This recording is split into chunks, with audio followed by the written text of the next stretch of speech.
Hi folks, my name is Adam and I like to make tiny nerdy things, and I think it's finally time to set the record straight about what really happened to the Titanic.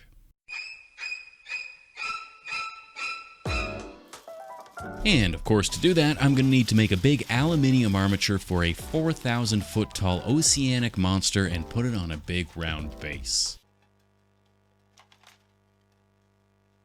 This isn't going to go in the oven at any point though, so I can safely secure it with a little hot glue before wrapping the remaining exposed foam flooring with a layer of foil as well.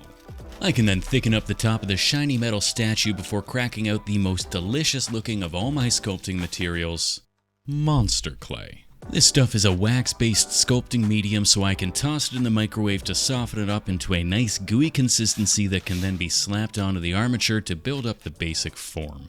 Once this first layer is in place, I can start to thicken up the top of this turd tower and mold it into a delightful brown bust before sticking a couple arm-shaped turds onto the sides. These can be repositioned into an appropriate pose, then a bit of twisting and pulling will produce some fingers, and I can add some final lumpy bits around the top of the body to refine that final shape a tiny bit more. To add a nice wavy whirlpool twist to the torso, I'll stick some long wormy dealies spiraling up from the bottom, blending and smoothing as I go. At this point, the clay has started to cool down, so it's becoming stronger and more capable of holding fine detail, so I'll move from adding clay to removing it to get those final details in place. With that in mind, I've got the general shape and pose that I wanted, so it's just down to adding the detail and turning this chocolate pudding demon into a slightly more water elementally looking design. Mostly this involves adding tons of waves and whirls and other watery-like additions. Up until this point though, I didn't really know what it was going to be holding, so I don't actually have a scale in mind, so rather than force myself into a specific scale with fine size-specific waves, I'm just going to give it a soft, watery appearance that I can then add the sharper details onto once I've decided on that final scale. And when it comes to giving wax clay a soft appearance, there's no better tool than a torch. I'll work my way around the body, torching the surface, which will soften the top layer of the clay, allowing it to melt into itself, removing the vast majority of that sharper detail. Once I've got a nice soft surface, I can add the final little details, which will be poking some venom-esque eye holes in the tip of the face. I don't want to humanize it too much, but I think a couple eyeballs will be just what it needs. With that though, this chocolatey water elemental is finally finished and ready to be turned into a crystal clear ocean blue water boy.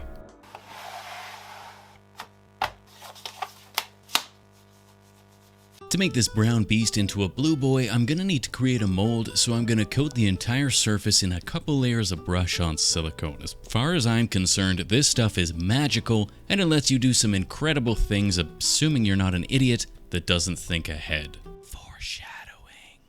Once I've got a vanilla icing coated chocolate cake man, I'll mark out some lines with a Sharpie to help me figure out how I want to build the mother mold. Because I need the mold to be flexible enough to remove the sculpture inside, it's going to be far too flimsy to hold up under the weight of the resin once that's been poured in. To remedy that, I'll make a hard shell mold out of plaster that will help keep the silicone mold in place. However, because the plaster mold won't be flexible, it needs to be built in several pieces so that I can remove it and reattach it as and when I need.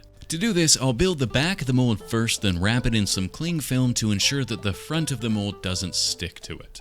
Then once both pieces have cured enough to handle without deforming, I can pop them apart and make sure that I'll be able to fit it back together when it comes time to pour the resin in. Upon doing this, I immediately realized that the top was too tight, so I'll cut the excess away and rebuild it, but with the upper portion of the arms included, so they're supported as well.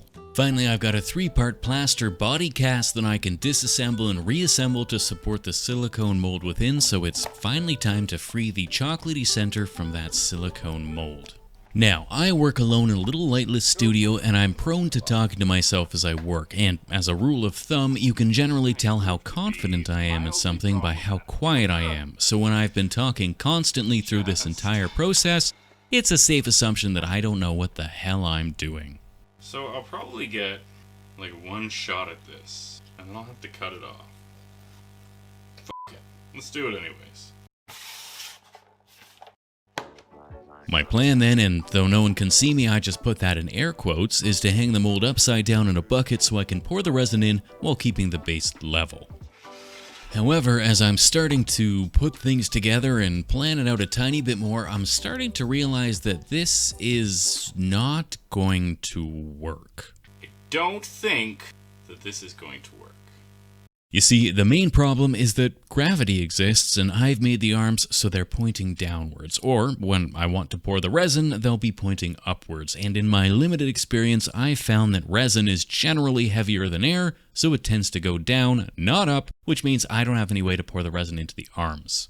Of course, now that I'm looking at this 6 months later, I can see that maybe I could have poured the resin into one arm, let that cure, then poured it into the other arm, let that cure, then poured it into the body, and it probably would have worked a treat. But hindsight is 2020, and 2020 was a terrible year, so at this point I just kinda gave up. Fortunately though, after a bit of surgical work, I was able to rebuild my brown beast bigger and stronger than ever. Okay, well, no bigger and no stronger, but I did give him little tentacly things hanging down from his face. Oh, and I cut him into a bunch of bite-sized pieces. Also, you can tell this is roughly 6 months later by the sheer number of extra stains on my cutting mat. Otherwise, the reason I cut them into pieces was so that I could stick these pieces onto a board and cast them separately with the intention of reattaching all his pieces later. There's definitely going to be a few hiccups along the way by doing it like this, but if the alternative is doing nothing, then... F it. Let's do it anyways. This time, since the body parts are much smaller and simpler, I'm going to be able to cast them in a more traditional mold using a simple pour and wait style of silicone.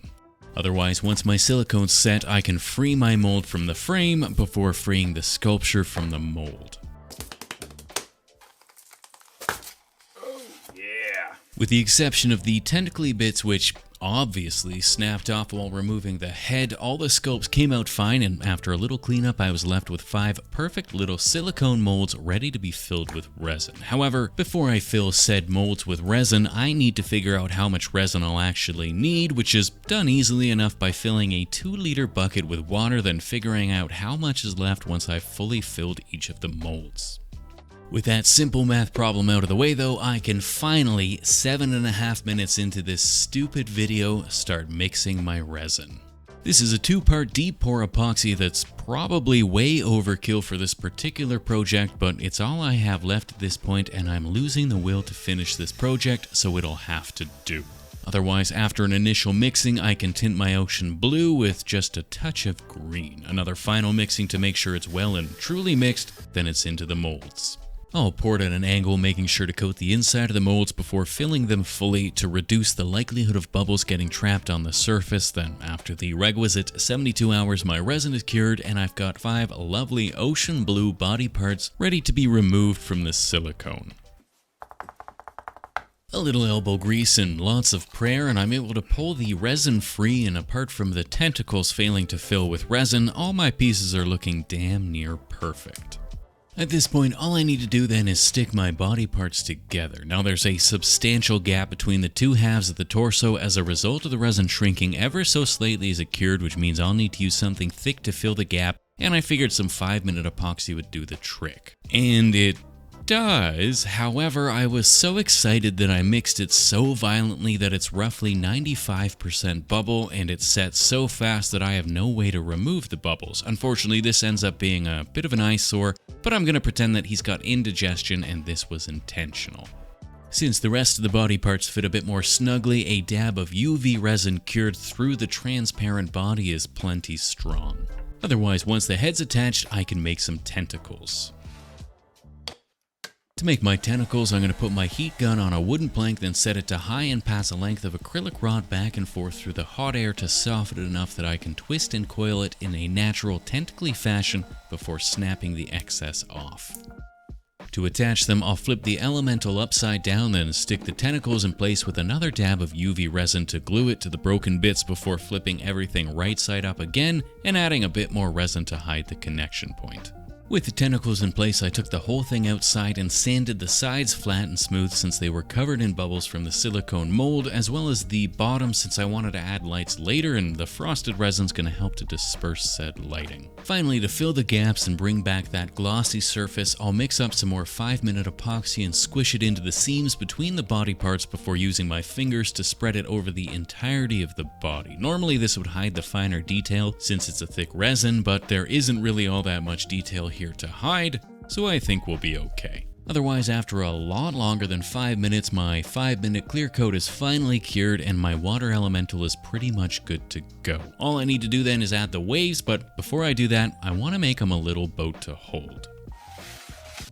And to make my tiny boat, I'll take a tiny blob of gray clay and smoosh it flat, then cut the shape of the bottom half of a boat out. By now I've had time to think about what boat I want to build, and I ended up settling on the Titanic because I don't know. It just seemed like a good idea at the time and I ran with it. Once I've sanded the bottom of the boat flat and smooth, I'll cut the propeller portion out of the back before getting to work building up the upper portion of the boat. By building and baking the bottom half first, I can ensure I've got the proper shape and a solid surface to add the smaller details on top of. No, I'm not really a boat builder and I don't know much about boats. In fact, I bet there's a difference between a boat and a ship, but I'll be damned if I turn this into an educational video, so I refuse to look that up. All this is to say that I have no idea how a boat is built and even less of an idea what the Titanic looks like, so I found a 3D model online and I copied the general shape and layout to get a sort of similar looking shape that should be accurate enough to pass while still getting the rage comments from boat builders who accidentally click on this video. Then, once I've built and baked my boat, I can break it in half. And with the Titanic lore accurately snapped in half, it's time to add some color. I'll paint the bottom of the boat a dark red, then the center a mid-tone black, and the top a light white. I'll follow that up by painting all the decks a deck-like deep sandy color and the smokestacks a lighter beige before tickling the tips with a black. I'll then take my finest tipped brush and carefully add all the windows in white, followed by a bluish gray with the same brush for the windows on the white. The alcoves above the windows I'll paint with black, then it's back to the deck to add all the details in whites, browns, and blacks. Finally, I'll add a strand of fine thread to the tip of the wire, then paint them black before adding a few extra cables to the deck. With that, this teeny tiny Titanic is finished and ready to be handed off to the elemental. Before I do that though, I need to make the waves and white tips, which I'll make by mixing some extra thick diorama water and a bit of white hole filler. With this mixed up into a nice white watery paste, I can fill the elemental's eyes so it looks like they're great big waves, and I'll use it as a glue in his outstretched palm so he can safely hold the Titanic. Well, safely, apart from it being broken in half. A bit more watery, wavy stuff around the base of the boat will make it look like the water is pouring off the Titanic, and I can do the same thing to the other hand where the other half of the Titanic will be. Otherwise, a few of my patrons asked if I could make some little people falling out of the boat, so I made some right here.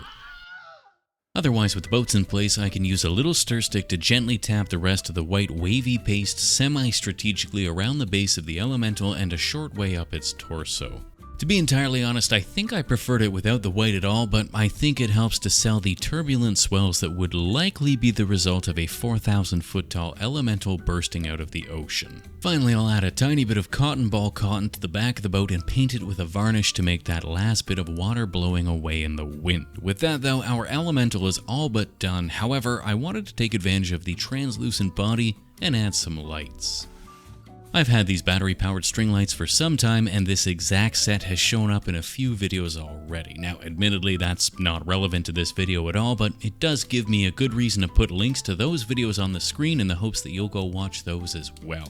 For this video though, I need something to sit my elemental on that can also contain the lights in the battery pack, so I cut a strip of foam just long enough to wrap around the rim of this round base. I'll reinforce the connected ends with some glue and more foam, and I'll make sure the circle keeps its shape by cutting a foam center to fit inside. A little glue will keep that in place, and I can coat the inside of the foam bowl with aluminium foil in the hopes that it'll help to bounce a bit more of the light upwards to the resin. I won't glue the lights in place since I'll probably reuse them in another project, but the depth of the bowl means I can fit the elemental comfortably on top with everything inside. Otherwise, we're all done here, and onto the Glamour Shots.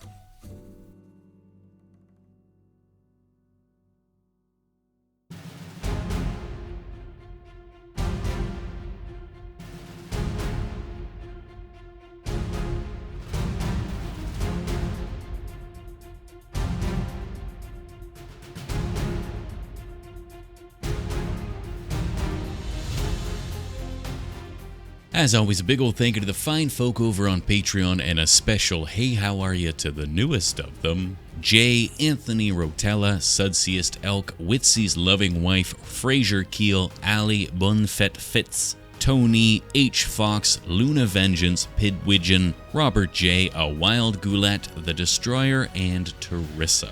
You are the big blue watery boy that holds this bifurcated ocean liner of a channel aloft. If you like this video, then don't forget to stay hydrated. And if you didn't like this video, then don't forget to stay hydrated. Otherwise, we'll see you next time. Cheers.